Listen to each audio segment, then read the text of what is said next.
Waheguru Ji Ka Khalsa, Waheguru Ji Ki Fateh. Welcome to the Sikh2inspire Learning Hub. Today's lesson will be on Avtars. So what will we be covering today? We'll be covering the definitions of an Avtar, so what is an Avtar, the 6 different types of Avtars, why Guru Nanak Dev Ji Maharaj are different to these Avtars, and why we need Avtars in this world. So what does Avtar mean? An Avtar is an incarnation sent to this world by Akaal Purakh Waheguru, also known as God. The qualities of an Avtar is that they're sent whenever there's injustice happening in the world, whenever the world is facing great difficulties. From the beginning of time, even in the previous yugs, God has been sending these Avtars into the world to protect their beloved. So there's 6 types of Avtars. There's Ansa Avtar, Avesha Avtar, Kala Avtar, Nit Avtar, Namit Avtar, and Puran Avtar. So what's an Ansa Avtar? An Ansa Avtar is an incarnation of God in the form of a righteous king who rules the whole kingdom in accordance to the will of God. They treat the people of their kingdom as if they were their own children and care for them as a father would take care of his children. In the earlier yugs, so the earlier ages, kings would hold mass langas, for example, to feed the people of their kingdom. Avesha Avtar. An Avesha Avtar is a form of God which is initially born or created without any powers. However, through the love, devotion and meditation, so jap tap, of Waheguru's name, that individual gains powers. Kala Avtar. Kala means power. So Kala Avtar is the form which has been given certain types of powers. For example, Vishnu's first 2 Avtars, Mach and Kach, were Kala Avtars. Nit Avtars. Nit Avtars are Sants, Mahapurukhs or Brahm Gianis that have come to the earth in order to spread dharma or to propagate righteousness. Even though these Sants, Mahapurukhs or Brahm Gianis will have a human form and may appear like any other human being, they come into this world already at one with Waheguru. Without Nit Avtars, the Maryada of Akaal Purakh Waheguru and Dharma would finish. They are here to remind us, to give us example, the road we need to take to become one with God. Namit Avtar. Namit Avtar is a form of God which comes to the earth in order to complete a certain task, and following the completion of that task, the Avtar disappears. An example of this would be when the devotee of God by the name of Bhagat Prahlad Ji was in danger and Narsingha appeared to protect him. Narsingha was a Namit Avtar sent by God to protect their beloved Bhagat. Puran Avtar. A Puran Avtar is an incarnation that is given complete powers that are available for that yug or that age. For example, Sri Ramchandra Ji was given 14 complete powers of Treta Yug, and Sri Krishna Ji was given 16 complete powers of Dwapar Yug. So that concludes the 6 different types of Avtars: Ansa, Avesha, Kala, Nit, Namit, and Puran Avtar. A question may arise here. So does that mean that Guru Nanak Dev Ji Maharaj was given the complete powers of Kaljug, and therefore aren't they just another form of Puran Avtar? Let's explore this. When Guru Gobind Singh Sahib Ji was asked this same question by their Gursikhs, they answered this question by comparing the Avtars to Guru Nanak Dev Ji Maharaj in the following 5 ways, by looking at Shakti, Vyakti, Pragya, Kartab, and Ayu. Shakti. Shakti means power, and Guru Nanak Dev Ji Maharaj never used any powers for their own fame. However, Sri Ramchandra Ji showed his powers to his mother Kausalya. When his mother went to pray to the goddess statue, Sri Ramchandra Ji placed his own image onto that goddess to show his mother that he was an Avtar of Waheguru. Similarly, Krishna Ji also showed their power to their mother Devaki. He pretended to eat some mud so that his mother would be concerned and would try to prise his mouth open. And when she did, she saw the whole of the universe in his mouth. They both used their power to gain fame. Sri Guru Nanak Dev Ji Maharaj were born in the village of Talwandi. At Amrit Vela, all the demigods came to worship Guru Nanak Dev Ji Maharaj. They sat Maharaj on a throne and started to worship them and bow down to them. They rubbed sandalwood onto their skin and placed flowers around their neck. Mata Tripta Ji, who was sleeping next to Guru Nanak Dev Ji Maharaj, suddenly woke up, and immediately the Devi Devte disappeared. Mataji saw the Devi Devte disappear, and she became confused. Was this a dream or was this real? But then she could smell the sandalwood, so she thought this must be real. And so immediately Guru Nanak Dev Ji Maharaj, in the form they were at the time, which is of a baby, started to cry. And the reason they did this was to conceal their powers, to put a veil over Mataji so she would immediately forget what had just been seen. Vyakti. Vyakti is the name for a form of a being. Throughout the whole life of Sri Ramchandra Ji and Sri Krishna Ji, they never grew any facial hair. In Treta Yuga, when Sri Ramchandra Ji went to marry Sita in a place called Janakpur, all the royal maidens of Sita were enchanted by Sri Ramchandra's beauty. But Sri Ramchandra said, I'm only here to marry Sita, but I'll satisfy all your needs in Dwapar Yuga. And so when Dwapar Yuga came, Sri Ramchandra came back in the form of Krishna Ji, and those royal maidens came back in the form of gopis. And for the promise that Sri Ramchandra made, he delivered and attended to all of their physical and kami needs. Due to their forms, both Ramchandra Ji and Krishna Ji caused lust with the opposite gender and could not eradicate this jor. When Guru Nanak Dev Ji Maharaj went to the area of Sangladeep, also known as Sri Lanka, all the beautiful women tried to enchant Guru Nanak Dev Ji Maharaj.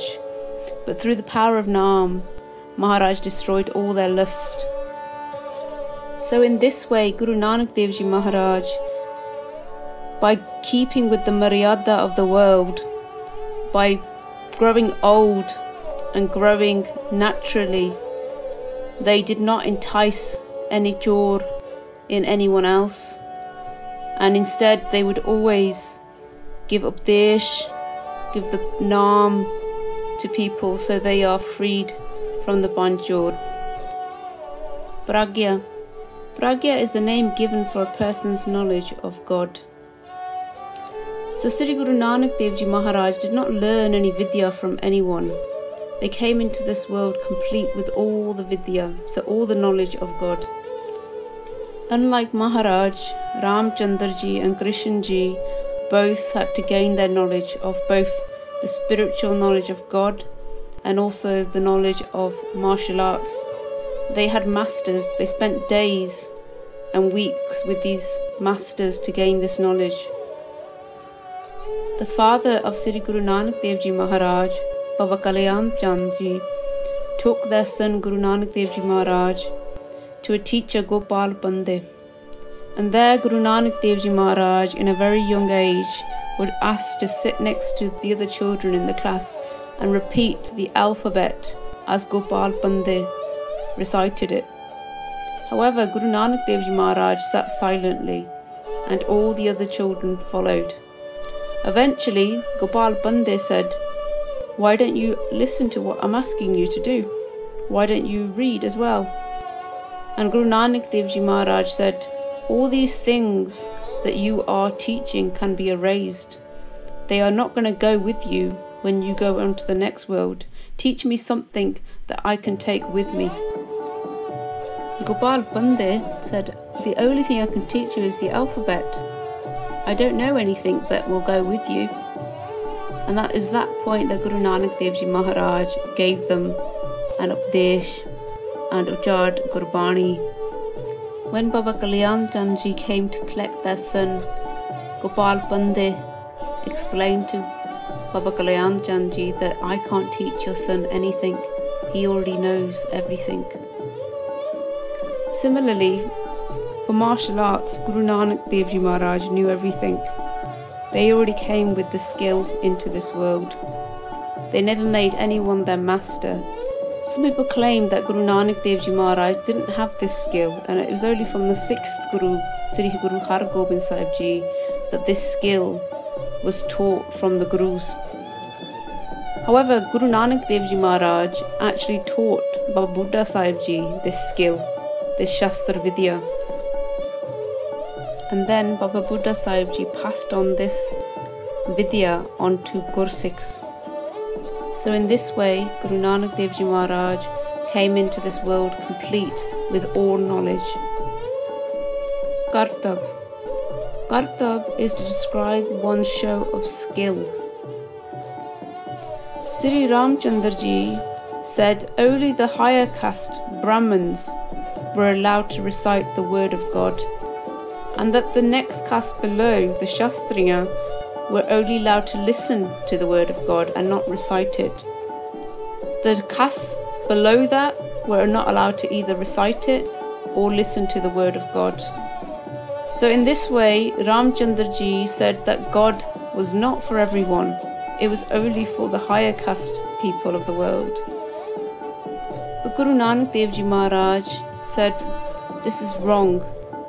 They said that God is for everyone, and this is why they are called Jagat Guru.